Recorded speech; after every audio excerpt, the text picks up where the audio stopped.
So welcome everyone. We're concluding our social justice film discussions for the fall semester with a discussion about Native Americans in film. So our goal is really to try to engage, diverse voices in a conversation about perception and stereotypes of Native Americans in the media in our society. This month is Native American Heritage Month. So we think it was very, in keeping with the idea of celebrating and acknowledging Native Americans and their contributions to our society. But we also want to kind of peel back some layers that we may not always talk about, and that is how Native Americans have been treated, what the portrayals have been, in our film. And this is also kind of a jumping off point from a documentary called Real Injun. And in this documentary, Cree filmmaker Neil Diamond explored the portrayal of Native Americans through the silent film era to present day. And so it is my pleasure to welcome our panelists this afternoon. I'd like to welcome Professor Susan Kinkella. Professor Kinkella teaches Native American history and history of women at Moore Park College. Professor Kinkella, if you can give us a wave so everyone knows who you are. Hello. Can you hear me? I'm on. Yes. Okay, good. We can hear you. Thank you. I'd also like to welcome Dr. Sandy Kiwan Haptawa Dixon. I hope I did not butcher that too badly, Dr. Sandy. She is currently a professor and the Ethnic and Women's Studies Chair at California Polytechnic University at Pomona. Dr. Dixon is currently the director and PI for the Native American Pipeline Program at Cal Poly Pomona. And she also has a book called Lost and Found, The Colonization of a Native Child, which will be released in 2021. So we are definitely looking forward to that. Welcome, Dr. Dixon and Professor Kinkella. Thank you. Well, Loma. It's great to be here. Thank you. You're quite welcome. So we are in for a special treat today. So not only are we going to be getting some information from, our panelists about their perceptions of stereotypes, but we're also going to get a brief history lesson on Native Americans. So I'm going to turn the show over to Professor Kinkella. I'm going to allow you to share your screen. So allow me to provide you with that. Okay. Option. I have to say, I have one quick announcement, which is that my laptop, my great laptop, decided to die this morning. So that I was just rushing and putting everything on this laptop. So if it takes me, this is another one that I put it together as fast as possible on this one. So if I have a problem getting it to show, if I'm having a problem, please know it's just because I've had bad luck this morning. But I don't know if my window is showing or not. Can you guys see my screen or not? Not yet. Okay. I think have you enabled me to see it, to share my screen? Yes. Okay. I'm trying to do that. I'm not exactly sure here. I'm so sorry. I do this. That's okay. I use my other laptop. My work laptop is what I usually use. And it is not working today. I can't believe it. And people talk about that all the time, how their computers die right before a presentation. I've never had it happen to me. So now I know. Okay, let's see. Okay, you guys can see it now. Yes. Okay. First, I also want to ask, what's the raffle? I want to be part of the raffle. What's that? Okay. I'm just kidding.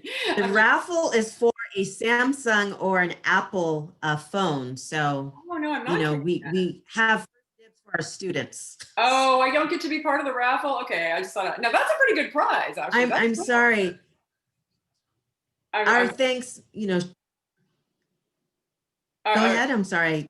Oh, it's okay. I just thought that was a pretty neat thing. I like the raffle idea. So I'd like to thank you. I'd like to thank Ms. Johnson and Barstow Community College for inviting me to share a brief, and I'll focus on brief history here. I'd also like to acknowledge that I am on the traditional and unceded territory of the Chumash people, who have stewarded this land since time immemorial and who continue to steward the land and have the connection to the land that we can all learn from. And so I'd like to just acknowledge that we inhabit the land with them and that we have much to learn from them. So with that, I wanted to just give a little bit of information about the history of the images of Native people in American history. So the film, Real Injun, was focused on Hollywood, as Ms. Johnson mentioned, but the history goes way back before that. And I think if we're gonna really understand, okay, Native American history, we have to understand that it is US history, that there is no separation between United States history and American history, that they aren't separate fields of study, and that it's a shared history. And I think one of the problems we have to start with at the very beginning is how we educate children from their first day in public school or in school about our nation, because so many Americans know so very little about this Native history that we all share. And I think it's easy for us to see, if these slides I'm going to show the next couple maps, these are all from traditional K through 12 textbooks of American history. And I'm imagining a lot of the students out there, some of you have probably seen these exact pictures or pictures like that when you studied American history. But when you see this map, what do you, I don't know how easy it will be for me to answer questions, but I'm assuming when you guys look at this, there's a whole story right there, isn't there? This is how we introduce American history to our kids in elementary school.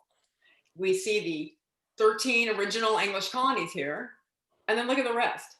It's totally, not only is it empty, but it has the little borders drawn in. So we know eventually these will all be states. And that's how we introduce history in this country. That's how we have always approached it.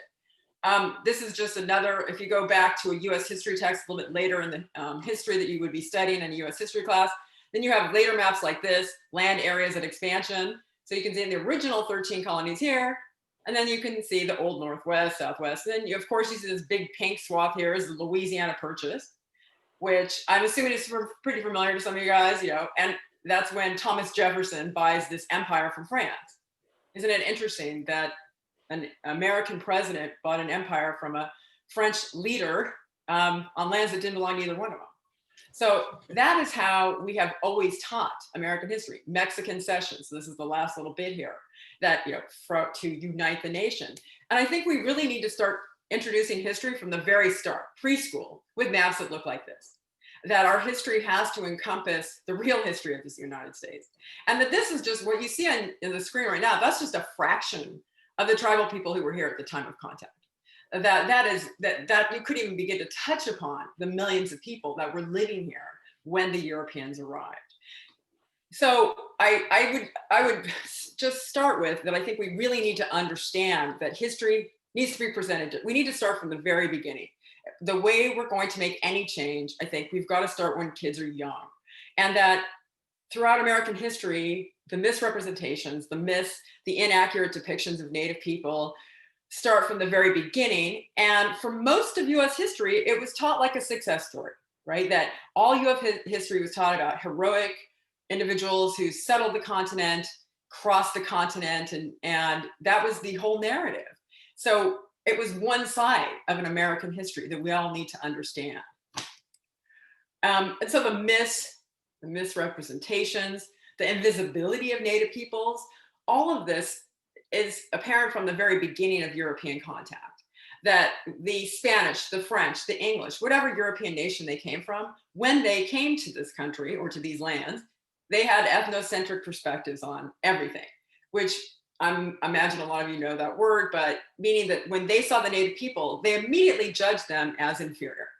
They are not as civilized would be a word they would use, right? They would call them heathens. They would say they didn't have religion, because they refused to recognize, the Europeans just refused to recognize the reality of who Native peoples were. It goes back to the very beginning of the English colonization. This is just one quick look at one of the early English colonists, a guy named Daniel Denton, who was exploring and mapping and writing about present day New York. And he is talking about the smallpox plagues that have killed so many millions of Native peoples when, as soon as the Europeans made contact, the Native peoples having no immunity to the European diseases, they'll be just, the populations are going to be devastated. You're going to have millions of people dying. And what Daniel Denton is saying here is he's seeing this as God's divine hand making the way for the English. So of course they don't understand the fact that, pathogens and smallpox was killing people, but he chooses to see it as that was land meant for the English, that why else would the native peoples be dying at such a degree? So it goes way back to the beginning. When you jump ahead to 19th century American history, this is a pretty common image. I imagine a lot of you guys have seen it in US history textbooks from the 1840s. This term starts getting thrown around, manifest destiny, that it was the US destiny from the very beginning to cross the continent.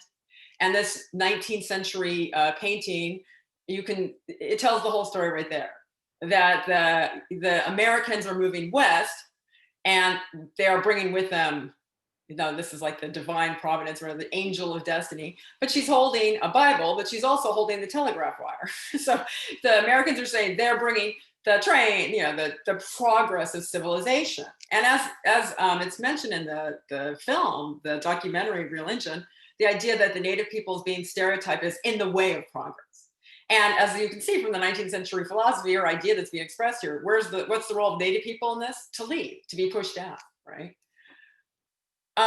When I watched the film again, I'd seen it before, but I watched it again once I was invited to come and join you all today. So I wanted to look at it again. And I think that the film does a really good job giving us a background in how these images have been how the images of Native people have been categorized into these very distorted, completely objectified roles. But when I was thinking about it, I was thinking, well, as a historian, or as if I didn't know anything about it when I saw Real Injun, when I saw that movie, I would probably wonder, well, why did Hollywood do this? Why did it start off that way? So I think it's kind of helpful for us to understand that the portrayal of natives and the way that these kind of inaccuracies go way back, even when our first pop culture that we're looking at here. So in the late 19th century, there was this pop culture phenomenon of these dime novels, people in the cities, particularly like in New York and Chicago, where they're living in overpopulated slums, and there's so much degradation. The factories are billowing out smoke, and there's child labor and all these terrible things. They like to escape by reading the dime novels of the Wild West, where the skies are blue. But the dime novels always show the Native Americans as the violent attackers, right? Or the people standing in the way of progress. So the stereotypes are going to be represented all over, not only in the United States before the film industry, but throughout the world. The late 19th century, this was the most popular stage show that was one of these great Wild West shows, Buffalo Bill Cody. And he wasn't even really a cowboy, he pretended to be this like great Western cowboy. And he would reenact these famous battles, like the Battle of Little Bighorn, on stage for audiences. And he was so popular that as soon as this show came into your town, it would sell out immediately.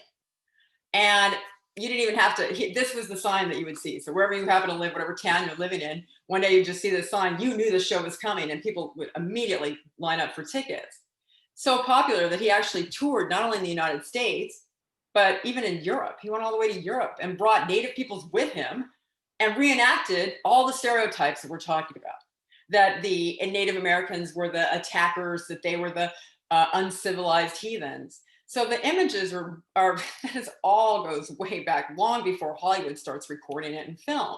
And that's of course what we saw in the movie. We saw in the documentary and when I saw the documentary again, oh my gosh, I had forgotten how many of those John Wayne movies are so completely awful. I mean, I know that there was stereotypes and that there were Native Americans portrayed in completely inaccurate and negative ways.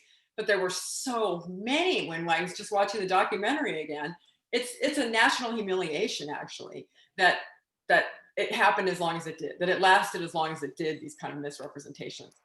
And I'd be willing to bet, any of you guys have childhood memories of this one?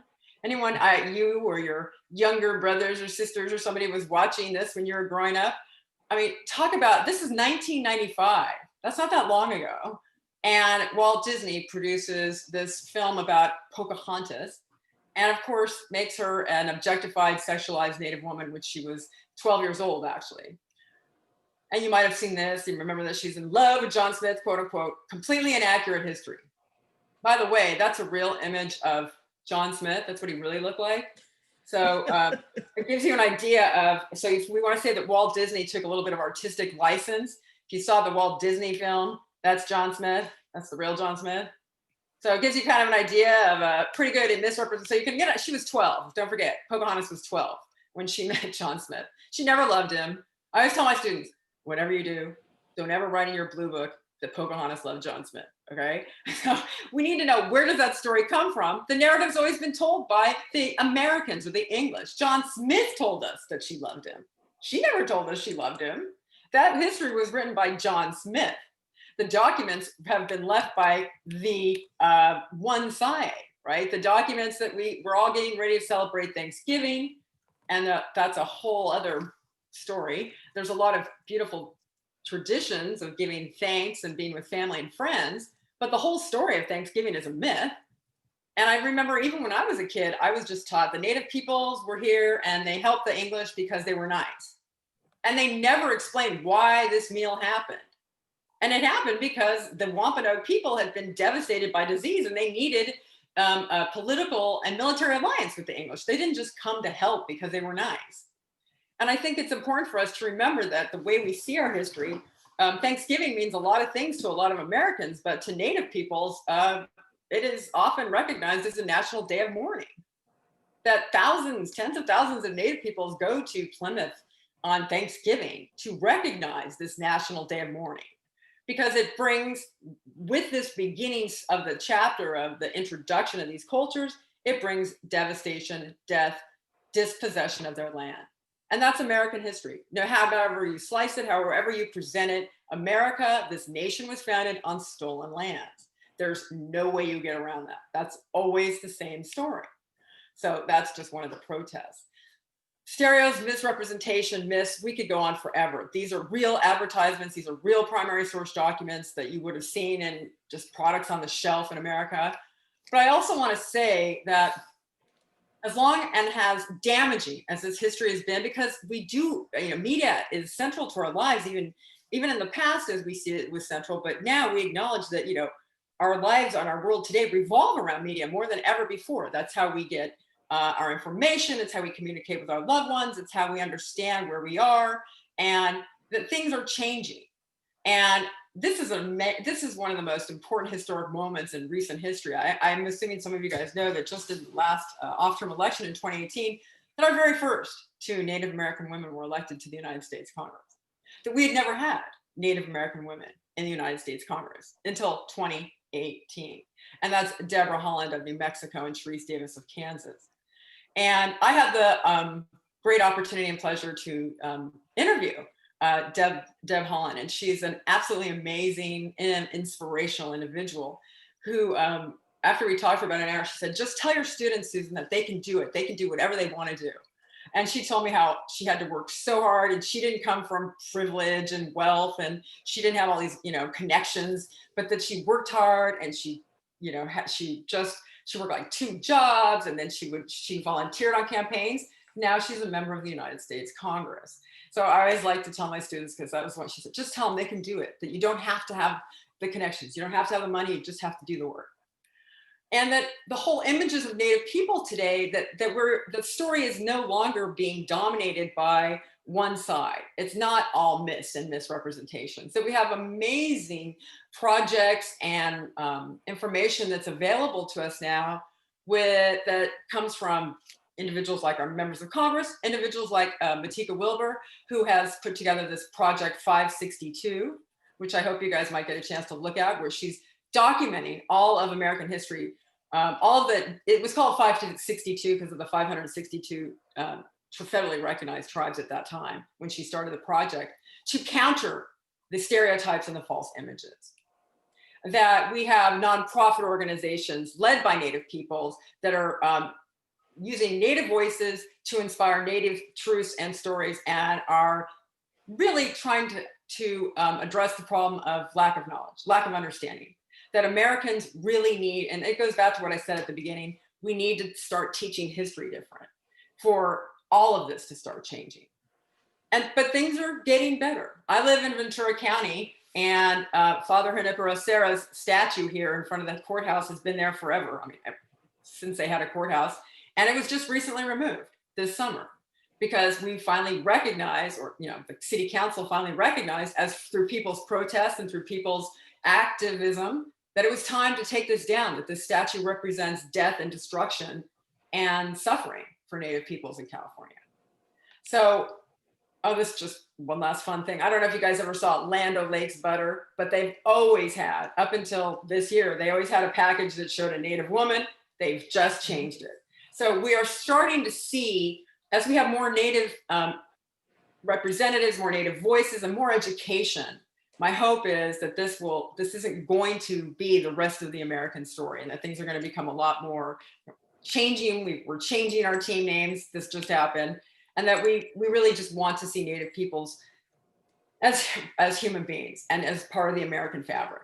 So I apologize if I went over. It's, you get a historian, I'm trying to get out of the sun. You get a historian talking, it's pretty hard for us to stop. But that's where I was going to stop. So. Thank you so much for sharing that, that background. I think it really is important to understand those timelines and to understand how far we have come, within our society in terms of our understanding and our perceptions of Native American history. And, I'd like Dr. Dixon to chime in because you too, are a professor, of ethnic studies, and you are yourself a Native American. Can you share how your background has impacted your journey through life? Sure. Loloma, no Sandy Kiwanap de Dixon, no Hopitu, no Santata, no Dawa Awawa, no Sao. Hi, my name is Sandy Kiwanap Dixon. I am from the Hopi Nation. I'm from the village of Mount Kopi, and I am Sun Clan. I am a mother and a so'o, which is a grandmother, and I have a 4-year-old grandson who is my ultimate joy. As was mentioned earlier, I am a professor at Cal Poly Pomona and the chair of our Ethnic Women's Studies Department. And I love the work that I do. My former work is working within education, K through 12. I've taught at boarding schools. I've been a principal at some tribal schools. Some of you may have heard of Saboba, and I do a lot of work with some other tribes. And also a member of the California Indian Nations College, which is our brand new Native American college here in California. What I really appreciate about this college, it is totally run by the tribes. It has no federal funding right now, which actually we like in some aspects. Thank you so much for inviting me to come today. I really appreciate the opportunity and look forward to hearing from you and your questions. And Cal Poly is located on the lands of the Tongva people, the Tatavian people. And we're very, want to recognize that. And I too am a visitor to these lands. My people are from Arizona, and I've been here for about over 25 years, but I am still considered a visitor to this land. So, how has this all affected? And I do appreciate Professor Kinkella's presentation on the historical aspects of and looking at the film. I do hope that a lot of you watched one of my favorite films. It is Real Indians documentary. It is great. It has some great content, and I use it in my Native American film class a lot too. So if you can show me by a raise of your hands, if you can do that. I don't know if you can click on it. How many of you did watch the Real Indians film? Can you, are they able to show me anything? Can they? Okay, Yes. I see a hand or something. Good. Noah, you've got your hand up. I can actually see Noah. And it's okay if you guys want to show me your faces. I actually like to see who you are instead of just your names. Because I have to show my face too,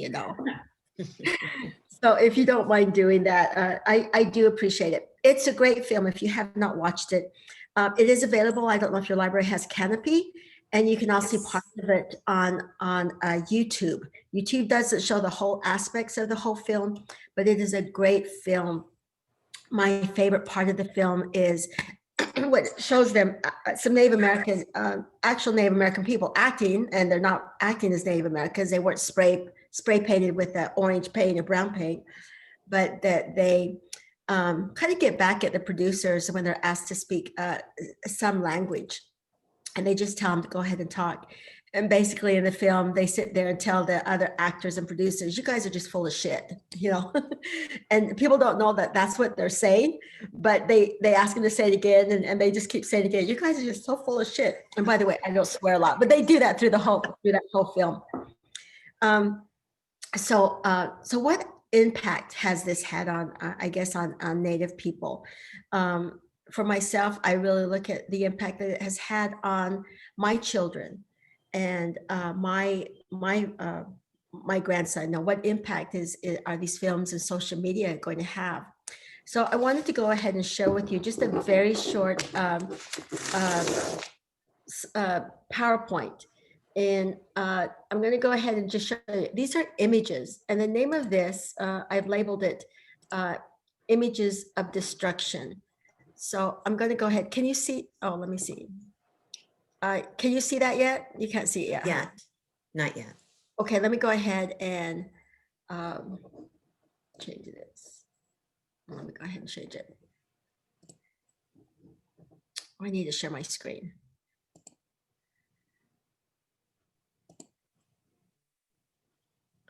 Okay.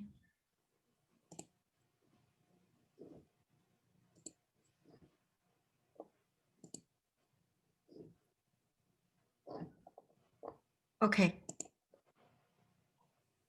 All right, do you see that now? Yes. All right.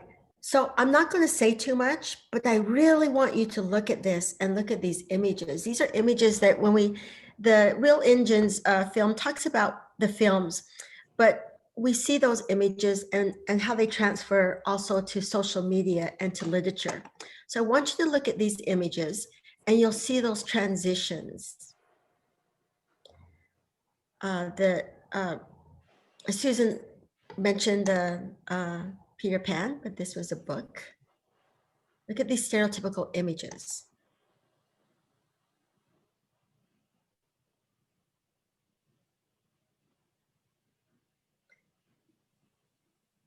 The actual definition of a warrior is what's written down below. It is not a killer or a savage. The definition is one who takes care of his people, provides and protects.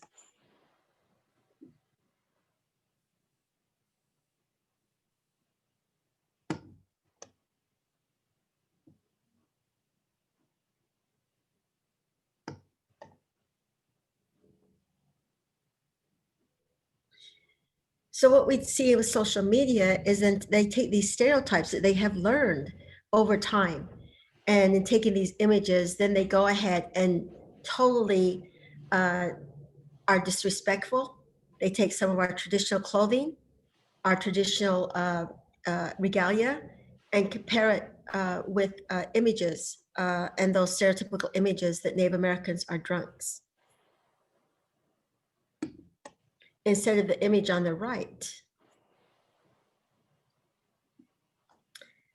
So we see historically the images that used to go out, and yet we still see mascots and these images that still exist. We don't even say what this is. We don't say that, you know, it's as bad as the N word, the R word, right? We had the name change, and we see that those change. And why is it such a bad image? How many of you have heard really what happened, and where did that term come from? I'm going to do a brief description of letting you know. In a couple minutes, I'm going to have somebody come down and help me in describing it. Latrell, come down and make sure you're dressed. My son's going to come down. He didn't know he was going to do this.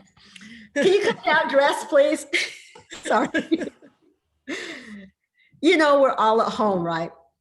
Absolutely. Come down and just come down. I'm going to have you stand in for me for a minute to show you what the R word means. Hurry. The other image that we have here is this one. And this image that happens on television. And what we have here is you can see that we have the effects of social media. And this actually happened on my campus.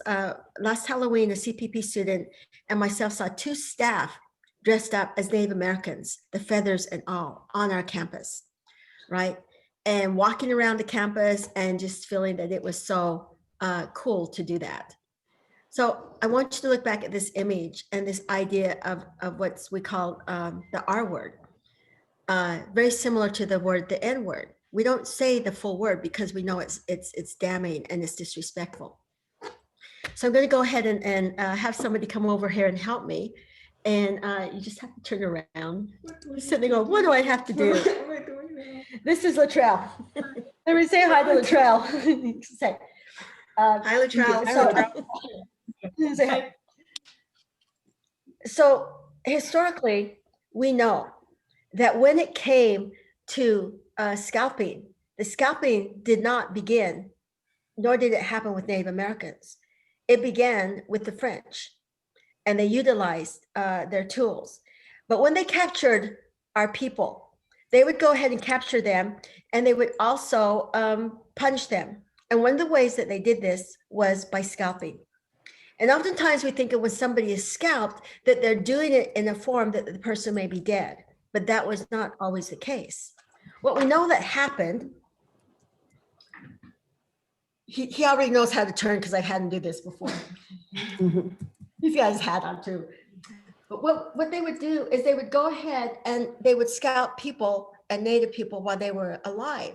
And they would begin here at the scalp and they would sit here and go ahead and slice right here and begin pulling the scalp back. And while this was happening, the blood would drip down on the body. They wouldn't stop here at the neck, but they would continue down and continue down, scalping the skin all the way down to the middle of the back. Not always when they were dead, but many times when they were alive.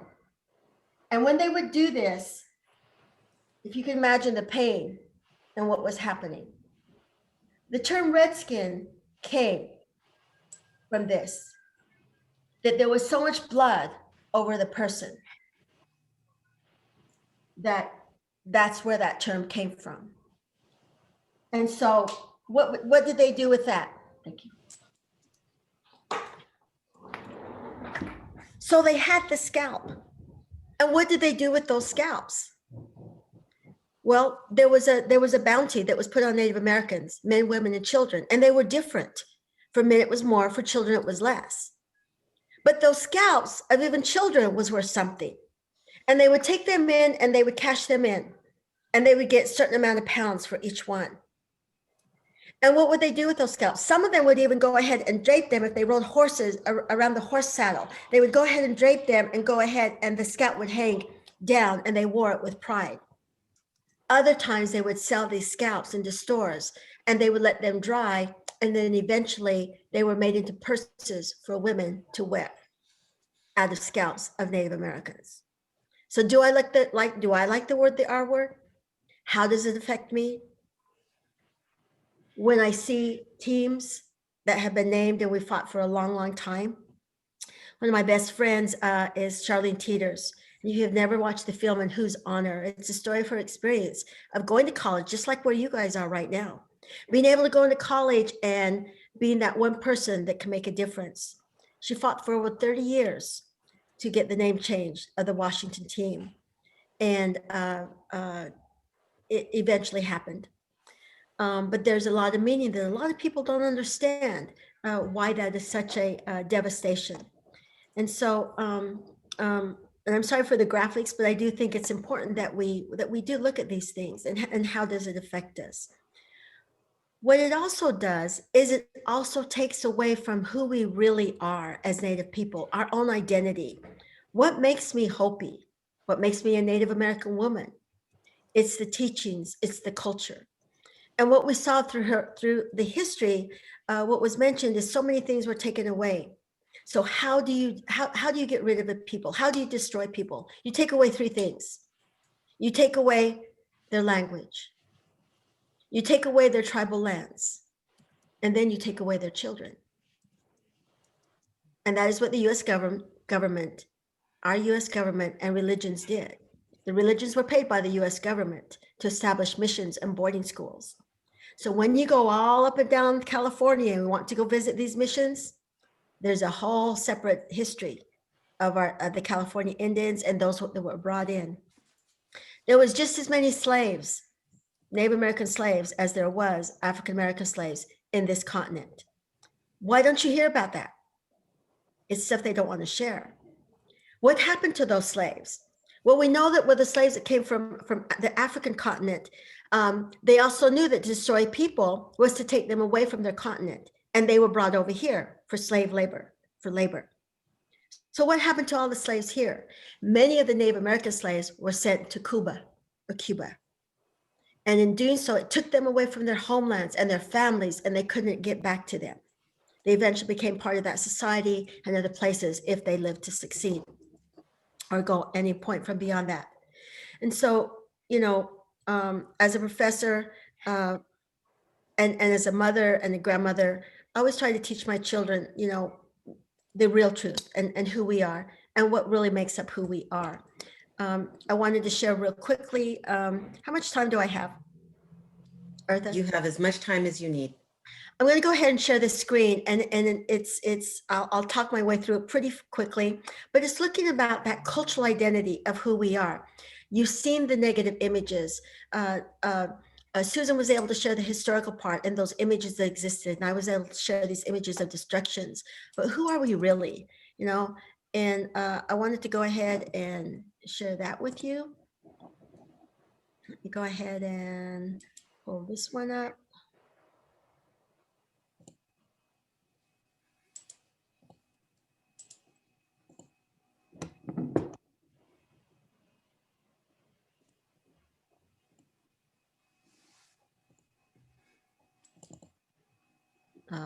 Come on, slideshow. Oh, beginning. Sorry. All right. Do you see this slideshow? The blue? Do you see it?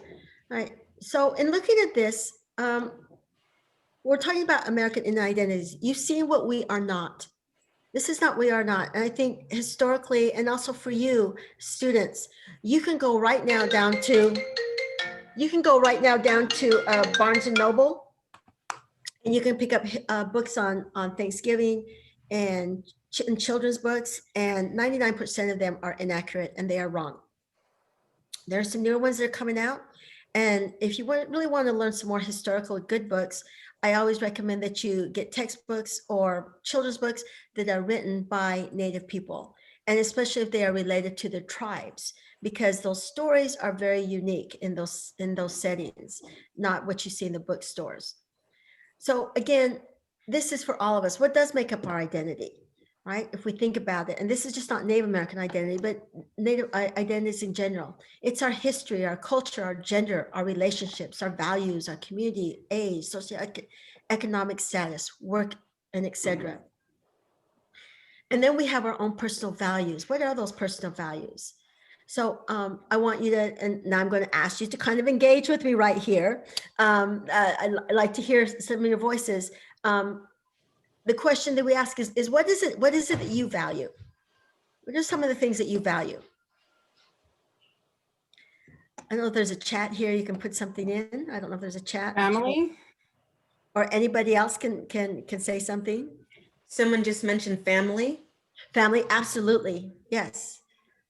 We value our families. A couple more. What else do we value? Student Brenda Magana says my life and my family, my life and family. Absolutely. Thank you for sharing. And then let me ask you a second question. Who taught you these values? We have a student, Aaron Guerrero Petty, says education and culture. Great. Education and culture, right. And sometimes we have our parents and grandparents. Here's an interesting notion, and some of you, if you are Native American, you may be able to relate to this. For many of us, when we're asked this, who taught our values, it's our so'os or our grandparents, right? That they have taught us these things because we spend a lot of time with them.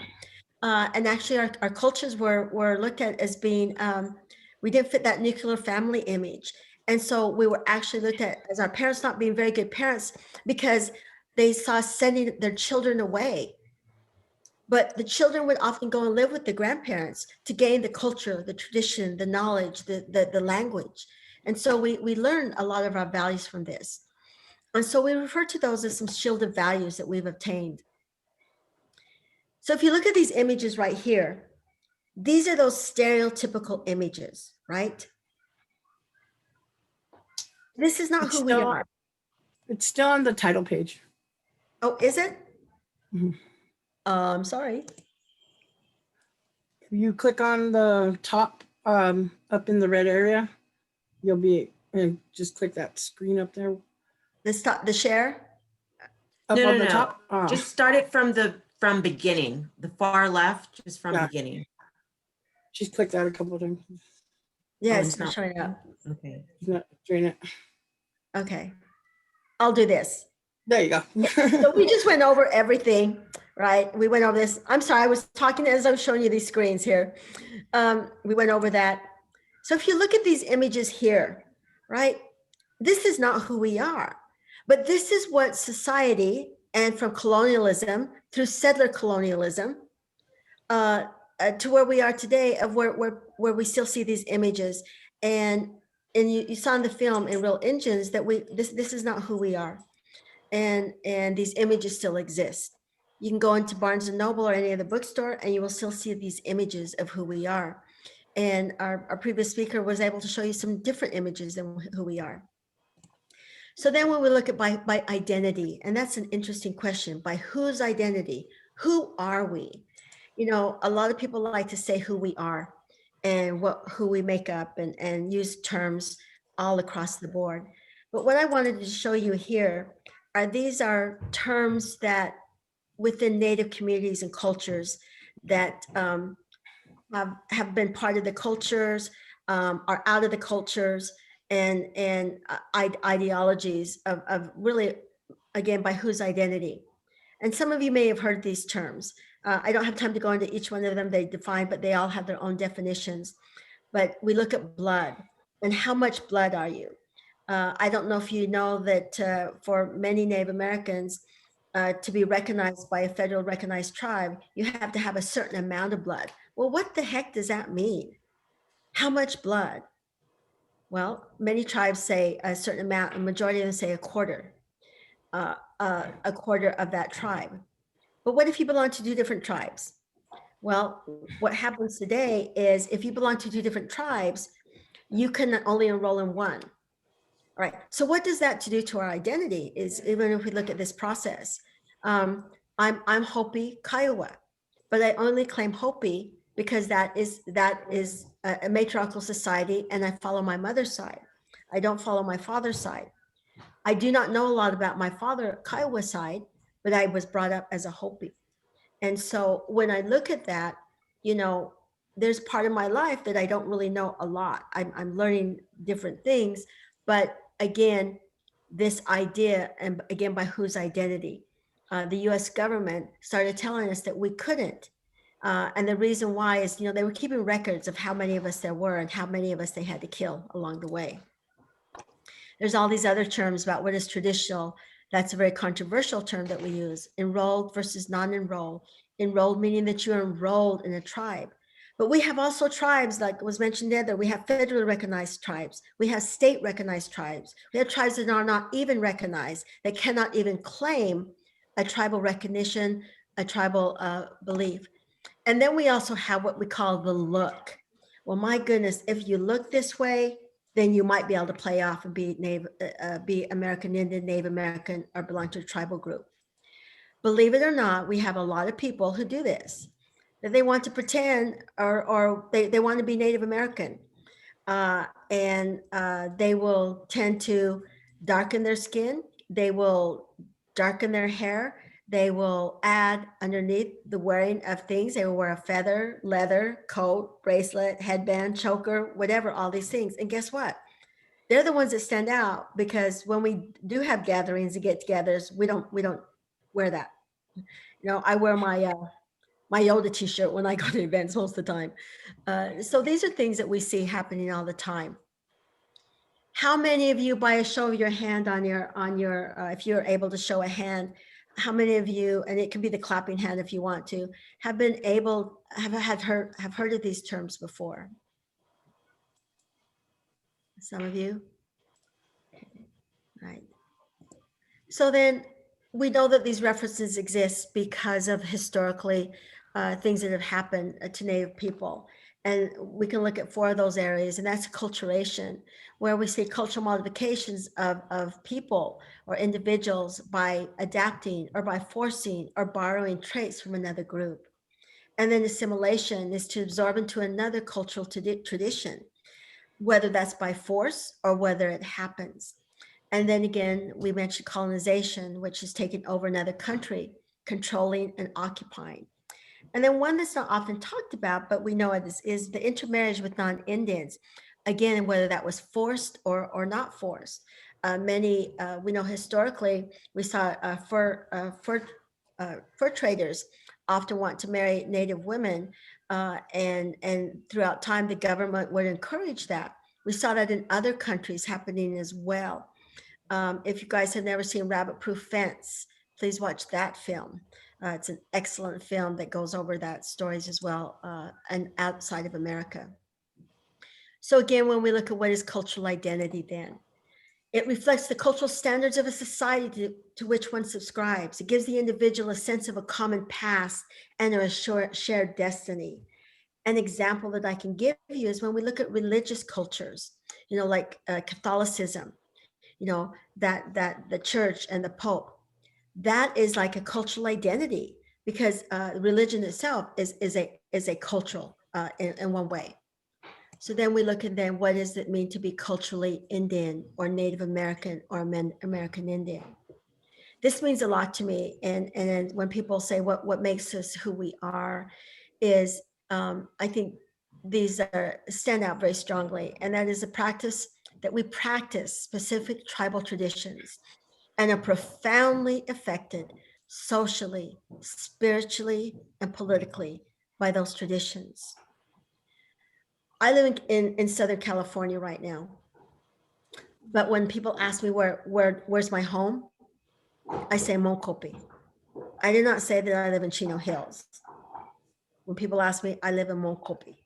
And that's where I go. That's where my ceremonies are. That's where my traditions are. That's where a lot of my family still live.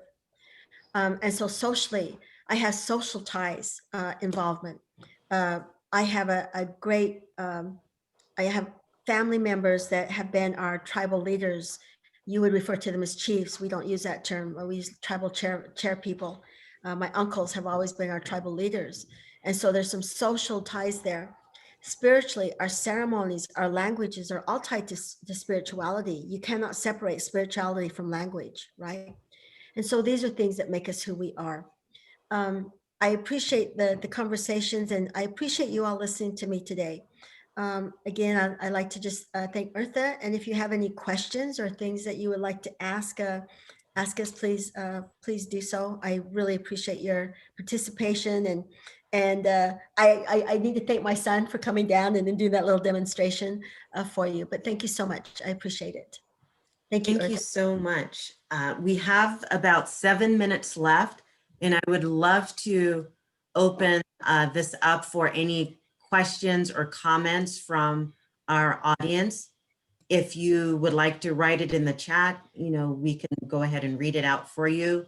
I know sometimes our technology is a little unstable, but please, this is a great opportunity because we heard a lot of great information. Thank you so much, Dr. Dixon. And I don't say your native name because I don't want to butcher it. So I apologize for that. But your description of scalping really touched me. And I was really close to tears because over time, scalping was associated with natives, right? That they were the ones that were doing it. And it was just such a great, I think, revelation, for me, and I'm sure for others, that some of the things that we've been taught in those perceptions have been so false. So please, students, we've got 6 minutes. I took up a minute, sharing. Are there any thoughts, any questions for both of these scholars?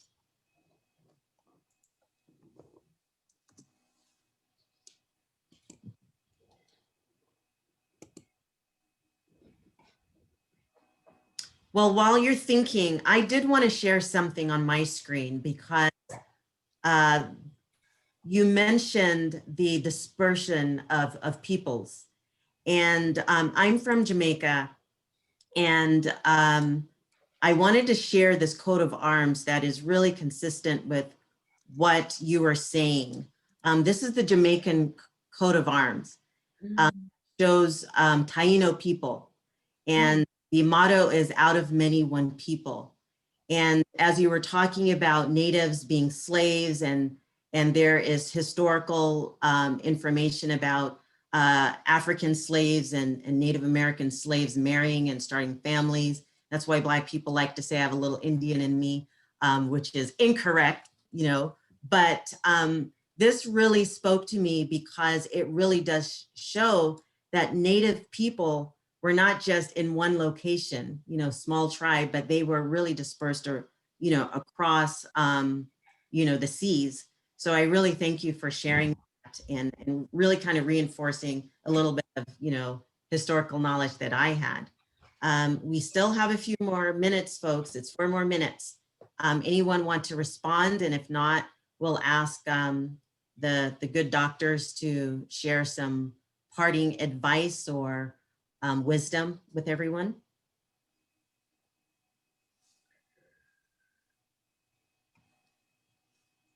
Oh, this is painful, folks. Right? Thing to say.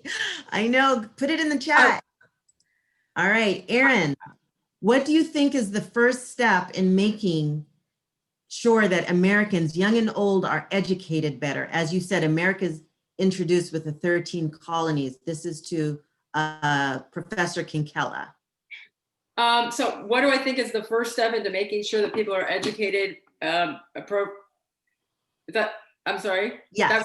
You're asking me, well, I think first I want to say that recently things are starting to change. I don't know if any of you guys in the audience, if you grew up in California, you might have had to do a mission project when you were in 4th grade, where you actually built a mission. The whole approach to the missions was so completely one-sided and inaccurate. That has just changed. California curriculum has just changed. They are no longer having students focus on the Spanish, focus on building the missions, and we're actually having our educators teach about the tribal villages and the lives of the Native peoples and how they were impacted. So I think, just like the maps I showed in the beginning, I think we have to understand, because we teach these classes in college level. Teaching Native American history and ethnic studies, these courses are offered in college, but people need to learn this history long before that. So I think changing the curriculum and having the Native American history central to how we approach US history. It's got to start with our very first kindergarten, preschool classes. And, I'm shocked, by the way, I had to mention that I was shocked when you said that there were faculty dressing up as Native Americans the last Halloween. You said that was on your campus? It was actually staff, not faculty.